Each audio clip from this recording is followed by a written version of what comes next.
Selamat datang ke Bantuan MY, saluran anda untuk info terkini bantuan rakyat Malaysia.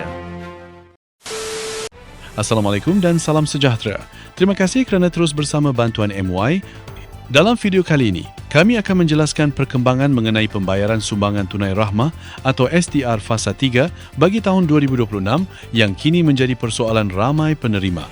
Ramai yang bertanya sama ada semua penerima akan menerima bayaran pada tarikh yang sama. Jawapannya, berkemungkinan tidak. Berdasarkan kaedah pelaksanaan sebelum ini, pembayaran STR Fasa 3 dijangka dibuat secara berperingkat melibatkan dua kumpulan penerima yang berbeza. Kumpulan pertama ialah penerima sedia ada yang telah diluluskan sebelum ini dan masih memenuhi syarat kelayakan. Kumpulan kedua pula terdiri daripada pemohon baharu serta individu yang membuat rayuan dan permohonannya diluluskan. Ini bermakna penerima sedia ada dijangka menerima bayaran lebih awal berbanding pemohon baharu dan penerima rayuan. Kebiasaannya, terdapat sedikit jarak masa antara kedua-dua kumpulan sebelum pembayaran selesai sepenuhnya. Mengapa pembayaran dibuat secara berasingan? Tujuan utamanya adalah untuk memastikan proses agihan berjalan dengan lebih lancar. Dengan pembayaran dibuat secara berperingkat, proses pemindahan dana daripada kerajaan kepada institusi kewangan dapat diuruskan dengan lebih sistematik dan mengurangkan risiko gangguan ketika pembayaran dibuat kepada jutaan penerima. Selain itu, permohonan baharu dan rayuan memerlukan masa tambahan untuk disemak serta disahkan kelayakannya. Setiap permohonan perlu melalui proses semakan maklumat dan pengesahan sebelum kelulusan diberikan. Oleh sebab itu, kumpulan ini lazimnya menerima bayaran sedikit lewat berbanding penerima sedia ada. Sekiranya pelaksanaan STR Fasa 3 tahun 2026 mengikut corak tahun sebelumnya, situasi yang sama dijangka akan berulang. Oleh itu, penerima sedia ada tidak perlu bimbang sekiranya tarikh pembayaran bagi pemohon baharu atau rayuan diumumkan berasingan. Bagi penerima sedia ada, kelayakan masih tertakluk kepada syarat yang ditetapkan kerajaan.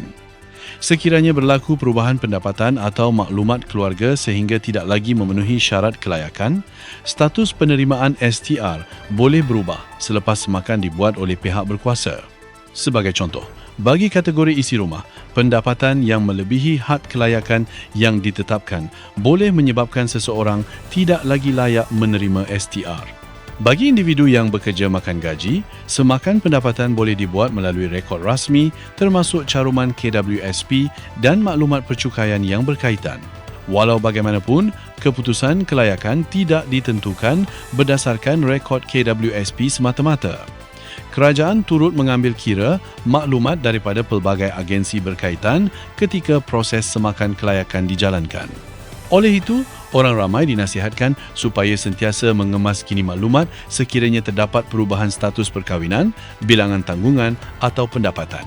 Setakat ini, kerajaan masih belum mengumumkan tarikh rasmi pembayaran STR Fasa 3 tahun 2026. Orang ramai disaran menunggu pengumuman rasmi daripada Kementerian Kewangan sebelum mempercayai sebarang tarikh yang tular di media sosial. Kesimpulannya, pembayaran STR Fasa 3 dijangka dilaksanakan dalam dua peringkat, iaitu penerima sedia ada menerima bayaran terlebih dahulu diikuti pemohon baharu dan penerima rayuan yang telah diluluskan. Perbezaan tarikh ini adalah perkara biasa dan bertujuan memastikan proses pembayaran berjalan dengan lebih teratur. Terima kasih kerana menonton. Jangan lupa ikuti Bantuan MY untuk mendapatkan perkembangan terkini mengenai STR, SARA, bantuan kerajaan dan pelbagai info bermanfaat yang lain. Terima kasih dan jumpa lagi dalam video seterusnya.